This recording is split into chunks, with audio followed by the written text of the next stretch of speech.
नमस्कार, मैं अंबी वर्मा और आप देख रहे हैं इंडिया टीवी न्यूज। तो चलिए आगे बढ़ते हैं कुछ खास खबरों की ओर। कांग्रेस सांसद रंजीत रंजन ने पीएमसीएच में एक बच्ची को हुई मौत के मामलों को लेकर नीतीश सरकार और बिहार की स्वास्थ्य व्यवस्था पर बड़ा सवाल खड़ा कर दिया है। उन्होंने कहा कि सिवान के रहने वाली एक बच्ची जिसके साथ दुष्कर्म किया गया, लेकिन इलाज के लिए उसे मुजफ्फरपुर से लेकर मच्छ तक दर-दर भटकना पड़ा, लेकिन मुजफ्फरपुर जाकर सही इलाज के अभाव में बच्ची की मौत हो गई। वहीं उन्होंने इसको लेकर नीतीश सरकार पर भी हमला बोला और कहा कि बिहार में कानून व्यवस्था नाम की कोई चीज नहीं रह गई। यह कारण है कि बच्ची के साथ हैवानियत की गई और जब बच्ची इलाज के लिए अस्पताल आई तो सही इलाज नहीं किया गया, जिसके कारण उसकी मौत भी हो गई। कि सिवान के 13 लड़कियां को फरार बताया गया और बाद में पता चला, तो ये सरेआम इस तरह की घटनाएं हो रही हैं। एक तो सबसे बड़ी बात है कि इतने हैवानियत के बाद उसके बॉडी पे 20 जगह चाकू के निशान है। घटना के बाद जो हमारी महिला कांग्रेस की अध्यक्षता है वो उससे बच्ची से मिलने गई।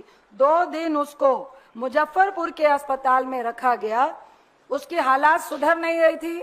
तो स्वास्थ्य व्यवस्था की बातें जो लंबी लंबी होती हैं वो कहाँ पे है?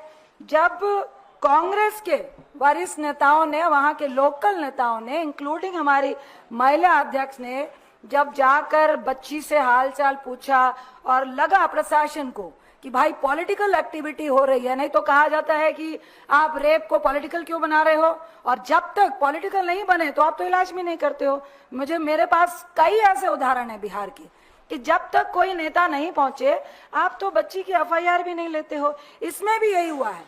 जब बच्ची का रेप हुआ और वो बच्ची घसीटते हुए वहां तक गई है जहां उसको पब्लिक देख पाए, एफआईआर करने जब गए हैं तो उल्टा एफआईआर छोड़िए प्रशासन ने उन्हीं लोगों पे लाठीचार्ज किया है। तो ये कहाँ का कानून है? कौन सी कानून व्यवस्था की बात करते हैं? जब उसकी हालत नाजुक हो रही थी तो मुजफ्फरपुर के अस्पताल ने उसको एम्स रेफर करने का जो कांग्रेस वालों ने भी प्रेशर दिया कि उसको बेहतर इलाज की जरूरत है, जो मुजफ्फरपुर के अस्पताल में, जो क्रिश मेमोरियल अस्पताल है, उसमें नहीं मिल रहा था। अब एम्स की जो इतनी बड़ी बड़ी बातें होती हैं, एम्स के डॉक्टर्स ने हाथ खड़े कर दिए और कहा कि यह छुट्टियों का वक्त है, समर वेकेशन है और इस बच्ची को मल्टीपल डॉक्टर्स की जरूरत है, जिसमें ईएनटी की जरूरत है, जिसमें जख्मों की जरूरत है, जिसमें गायनोलॉजिस्ट की जरूरत है, जिसमें पेडियाट्री की जरूरत है। कोई भी डॉक्टर, ये बहुत अहम बात है, एम्स में नहीं है। ये पटना एम्स की बात है। फिर उसको पीएमसीएच पटना में रेफर किया गया। पीएमसीएच के बाहर वो बच्ची एम्बुलेंस में 5 घंटे वेट करती रही और उसको अस्पताल में भर्ती नहीं किया गया।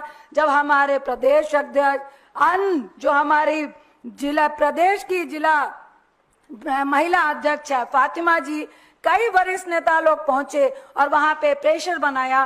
5 घंटे के बाद उस बच्ची को पीएमसीएच के बच्चा वार्ड में एडमिट किया गया।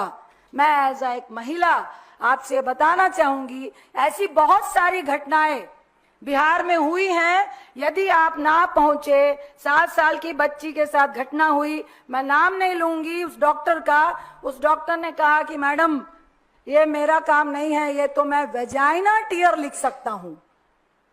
आप भी महिला हैं, आप भी किसी के बहन होगी, बच्ची होगी, मेरी भी बच्ची है, क्या रेप नहीं दिखेगा? क्या अगर वजाना से ब्लीडिंग हो रही है और एक 7-8 साल की बच्ची है, क्या आपको रेप नहीं दिखेगा? लेकिन डॉक्टर कह रहा है मैं मजबूर हूं मैडम, मैं वजाइना टीयर लिख दूंगा। क्या इसी तरह से इसके साथ हुआ? इसको बच्चा वार्ड में क्यों एडमिट किया गया? यह बलात्कार का केस है। क्यों डॉक्टर ऐसे केसेस को लेने से, हैंडल करने से क्यों हिचकते हैं? क्या प्रशासन का यह फोर्स होता है कि अगर लिपापोती हो सकती है तो लिपापोती करो? क्यों नहीं बताया जाता है? मैं कई ऐसी एफआईआर देखी हैं जिसमें एज अगर 9 साल की है, अगर वहां पे कोई नेता ना खड़ा हो तो उसको 18 साल बना दिया जाता है। अगर एक 34 साल का रेपिस्ट है